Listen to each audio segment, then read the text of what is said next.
Kamu lagi dengerin What's Trending KBR Pagi. KBR Pagi, siaran pagi radio paling update. Selamat pagi, selamat hari Senin. Ketemu lagi dengan saya Don Brady di What's Trending KBR Pagi di hari Senin 11 Mei 2020. Udah gak ngitung sebenarnya ini sudah karantina hari keberapa ya di rumah aja. Well, ya dinikmatin aja lah ya. Dinikmatin aja ya kan, sambil ya berharap pandemi cepat-cepat segera berlalu. Bener gak sih? Iya dong ya. Apa nih kegiatan yang paling sering mungkin kalian lakukan atau Anda lakukan di rumah saat di rumah aja ya? Dari beberapa teman-teman yang saya lihat di Instagram, terus juga di Twitter juga, itu paling banyak scrolling atau lihat-lihat barang-barang di e-commerce. Gak nyangka udah penuh aja tuh keranjang belanjanya ya sama barang-barang yang dipengenin. Sebenarnya nggak penting-penting banget, tapi karena ya ngelihat ini barang bagus, lucu gitu, jadi kepengen beli deh. Nah, ini yang berkaitan dengan apa yang akan kita obrolin pagi ini, soal potensi serangan pada e-commerce di kala pandemi. Jadi, dugaan kebocoran data pengguna Bukalapak dan Tokopedia menjadi pemberitaan media massa belakangan ini. Keamanan para pengguna toko online lagi-lagi dipertanyakan. Padahal, dikala masyarakat lebih banyak berdiam rumah saat pandemi seperti ini, maka berbelanja secara daring menjadi pilihan cara baru berbelanja. Apalagi bebas ongkir ya kan, lumayan. Soal ini, Menteri Komunikasi dan Informatika Johnny G. Plate itu berimbauan supaya pemilik akun selalu mengubah password secara berkala dan menggunakan fitur one time password atau OTP agar keamanan akun pribadi dapat terjaga dengan baik. Selain itu, menurutnya, pemerintah akan terus memastikan agar digital ekonomi, khususnya e-commerce, dapat berjalan dengan baik dan lancar tanpa adanya gangguan oleh peretas data atau data breach. Bagaimana mestinya perlindungan data konsumen dinomorsatukan dan bagaimana memastikan hal ini tak terjadi kembali di kemudian hari? Kita akan bahas pagi ini, tapi sebelumnya kita mau simak dulu seperti apa keriuhan netizen plus 62 di media sosial soal ini. Ini dia. Ada akun @buzz_rpa_pbn. Ketika akun Bukalapak dan Tokopedia yang jebol, bodo amat sih sebenarnya. Tapi worry-nya akun OVO yang nempel sama Tokped dan Dana yang nempel sama Bukalapak, karena di situ ada duitnya. Serem guys. Ada juga akun @kaborahei. Dia bilang kurang kerjaan banget ya yang hack di tengah pandemi gini.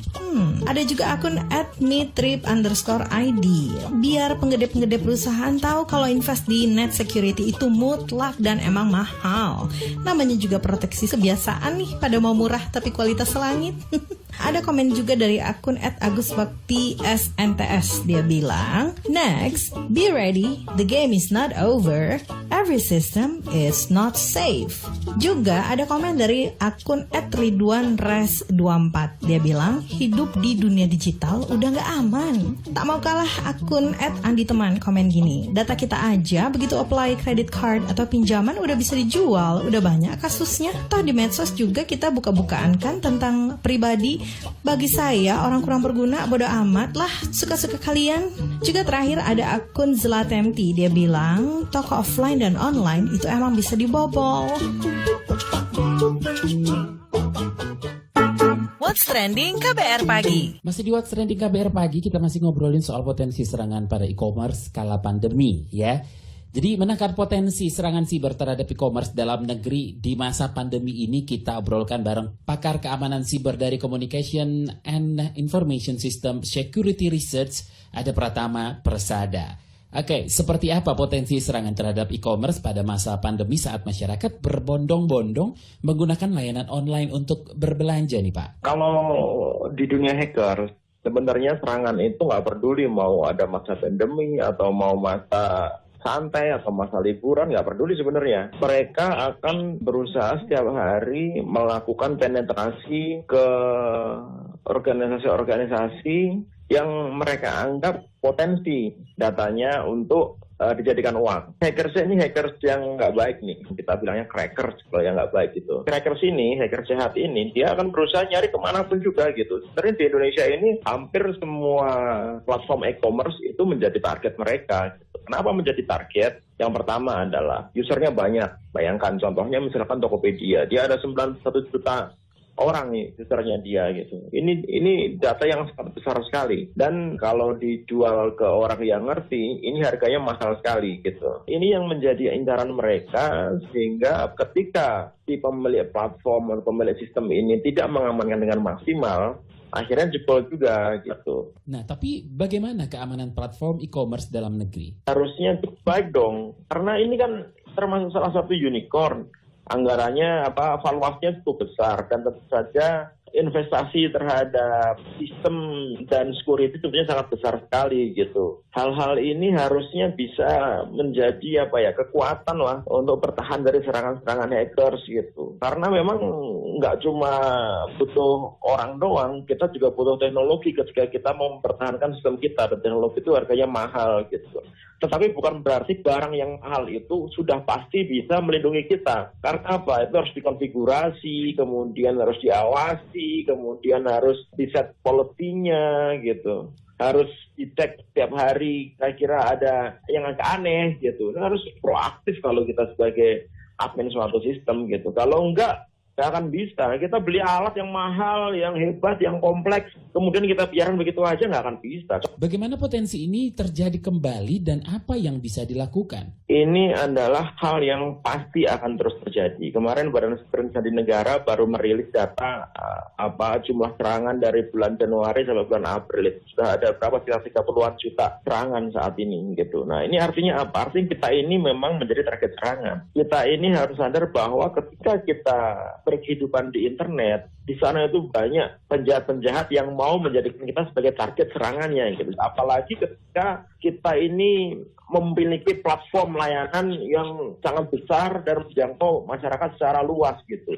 Untuk menjaga, yang pertama adalah dari pemilik platform, atau kita harus mengamankan diri kita sendiri gitu. Kalau kita pribadi ya contohnya misalkan kita bikin passwordnya yang cukup kuat, yang panjang. Untuk pemilik platform, misalkan dia melakukan checking yang lebih dalam lagi, misalkan melakukan penetrasi test secara rutin, meminta bantuan konsultan IT security untuk melakukan penetrasi ke sistemnya gitu, sehingga mereka bisa mendapatkan inputan dari luar, hanya dari tim IT-nya sendiri gitu. Dan apa nih yang mesti dilakukan pemerintah? Nah, untuk negara, kayaknya yang paling penting adalah kita harus melengkapi negara kita ini dengan undang-undang perlindungan data pribadi. Kita ini punya rancangan undang-undang perlindungan data pribadi sejak 3-4 tahun yang lalu, dan hanya menjadi prolegnas dalam legislasi nasional, nggak disahkan gitu. Akhirnya ketika terjadi hal seperti ini, yang dirugikan masyarakat. Kenapa? Masyarakat terlanjur datanya bocor, tapi kita nggak bisa berbuat apa-apa. Kenapa? Karena tidak ada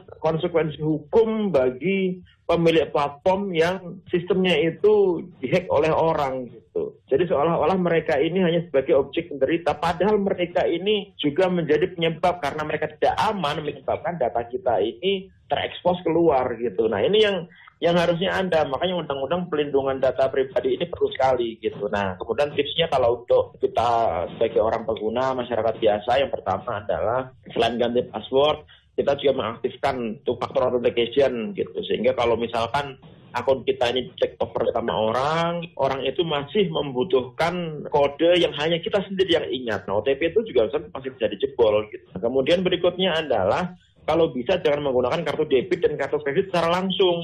Kalau kita secara langsung, kita harus nyimpen data kita ke pemilik platform gitu. Mendingan gunakan dompet digital lah untuk melakukan pembayaran, sehingga ada filter satu lagi, sehingga kalau misalkan platform tempat kita ini berbelanja online terhack, data kartu kredit kita itu masih aman. Karena apa? Data kartu kredit ini kalau sampai diambil sama orang, waduh, bisa dipakai belanja suka-suka mereka gitu. Baik, terima kasih pakar keamanan siber dari Communication and Information System Security Research Center Pratama Persada. KBR